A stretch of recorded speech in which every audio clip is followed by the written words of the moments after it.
Hello everyone, আবার একটি নতুন ব্লগে তোমাদের সবাইকে স্বাগত। আজকে আমি দিদি বাড়ি ভাগবত পাঠ উপলক্ষে যাচ্ছি। যাওয়ার পথে দেখলাম মেচেদা রেল স্টেশনে নতুন ওভারব্রিজটি উদ্বোধন হয়ে গেছে। তাই ভাবলাম যে সেই মেচেদা রেল স্টেশনের নতুন ওভারব্রিজটি কেমন এবং কি কি সুবিধা রয়েছে ওভারব্রিজটিতে সেটা তোমাদের কাছে তুলে ধরবো।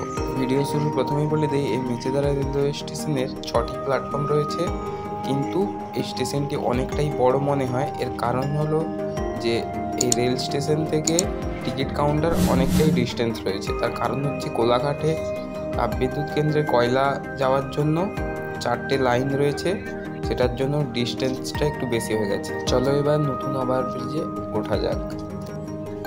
এই নতুন ওভারব্রিজের সিঁড়িগুলো আগের ব্রিজের তুলনায় একটু ছোট মনে হচ্ছে, কিন্তু এই ওভারব্রিজের একটি নতুনত্ব দেখতে পাচ্ছি, সেটা হলো স্টিলের পাইপ দিয়ে সাইডে ধরার জন্য জায়গা করা আছে। এটা আমি ওভারব্রিজের ওপরে উঠে গিয়ে তোমাদেরকে দেখাচ্ছি। ওভারব্রিজের ওপরে গিয়ে জাস্ট চমকে গেলাম, কারণ এই ওভারব্রিজটা যেন একটা রাজমহলের মতো চওড়া করা হয়েছে। ওভারব্রিজের এই 5 নম্বর প্ল্যাটফর্মেই একমাত্র সিঁড়ি চালু করা হয়েছে এবং বাকি প্ল্যাটফর্মগুলোতে কাজ চলতেছে। যারা হাওড়া যেতে চায় তারা এই নতুন ওভারব্রিজ দিয়ে উঠে 5 নম্বর প্ল্যাটফর্মে নেবে, আবার 5 নম্বর প্ল্যাটফর্মের পুরনো ওভারব্রিজ দিয়ে সিঁড়ি দিয়ে ওঠে এবং 1 নম্বর প্ল্যাটফর্মে নেবে, সেখান থেকে হাওড়া যাওয়ার ট্রেন ধরে। ওভারব্রিজে যাতায়াতে একটু প্রবলেম রয়েছে, যেটা 5 নম্বর প্ল্যাটফর্মে নেবে আবার 5 নম্বর প্ল্যাটফর্মে পুরনো সিঁড়ি দিয়ে উঠতে হয়। পুরনো ওভারব্রিজে এটাই একটা প্রবলেম রয়েছে। এর কারণ হলো পুরনো ওভারব্রিজে কিছুটা অংশ দুর্বল রয়েছে, যার কারণে সেটা মেরামত করা এখনো হয়নি। যার কারণে এই হ্যারাসমেন্টটা মানুষকে নিতে হচ্ছে। এই ওভারব্রিজ থেকে কেটিপিপি অর্থাৎ কোলাঘাট থার্মাল পাওয়ার পয়েন্ট দেখা যাচ্ছে খুব সুন্দরভাবে, সেটাই তোমাদের কাছে তুলে ধরছি।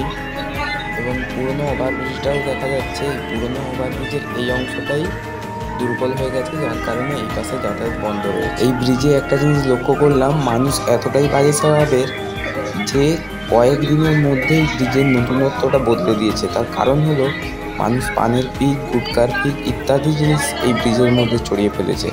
এবার আমি সিঁড়ি দিয়ে নেমে বাস স্ট্যান্ডের দিকে যাচ্ছি এবং তোমাদেরকে পুরনো ওভারব্রিজটা দেখালাম এবং পুরনো ওভারব্রিজের উঠার যে সিঁড়ি সেটা তোমাদেরকে দেখাবো। এগিয়ে যাই।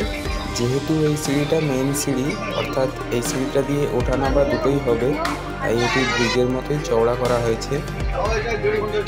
আর এই সিঁড়ির দুধারেই রয়েছে স্টিলের পাইপ, ওঠা নামার সময় ধরে উঠতে পারবে। দেখতেই পাচ্ছ উদ্বোধনের সময় যে ফুল দিয়ে সাজানো হয়েছিল, সে ফুলগুলো এখনো সাজানো রয়েছে, শুকিয়ে গেছে কিছুটা। তোমরা দেখতেই পাচ্ছ সামনে সেই পুরনো ওভারব্রিজের ছবিটি।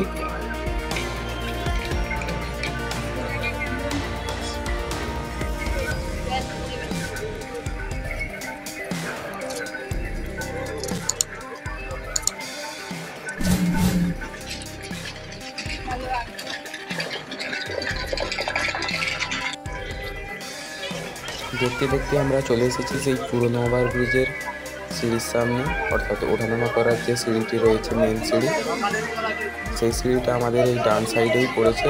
দেখতেই পাচ্ছ ঘেরা রয়েছে সেই সিঁড়িটা। এটা হলো পুরনো ওভারব্রিজের সিঁড়ি ওঠানামার। নতুন ওভারব্রিজ উদ্বোধনের সাথে সাথে সেই ফল দোকানগুলো আবার চলে এসেছে প্ল্যাটফর্মের মধ্যে।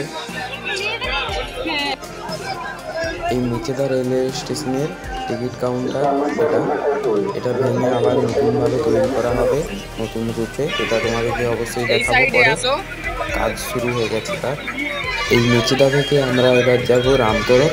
এটি হলদিয়া হাই রোড ধরে একটা স্টপেজই পরে, যে স্টপেজটার নাম হলদি চৌক, তারপরেই রামতরক। আজ আমরা বাসে না গিয়ে মেশিন ট্রলিতে করে যাব রামতরক, কিন্তু মেশিন ট্রলিতে যাওয়ার চক্করে আমরা ফেসে গেলাম। অনেক সন্ধে হয়ে গেলে যেতে, বাসে করে গেলে আমরা অনেক আগেই পৌঁছে যেতাম। ফাইনালি আমরা রামতরক পৌঁছে গেছি। রামতরক থেকে টোটো ধরে আমরা দিদি বাড়িতে পৌঁছে গেছি।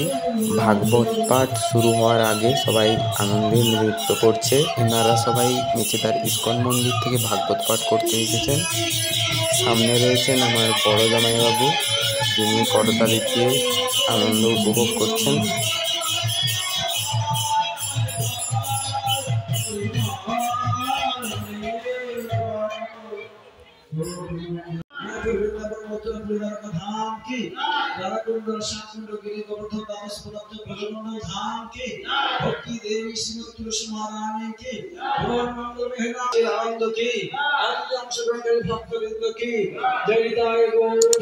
আজকের ভিডিও এখানেই শেষ করছি। দেখা হচ্ছে পরের ভিডিওতে। জয় হিন্দ, জয় ভারত।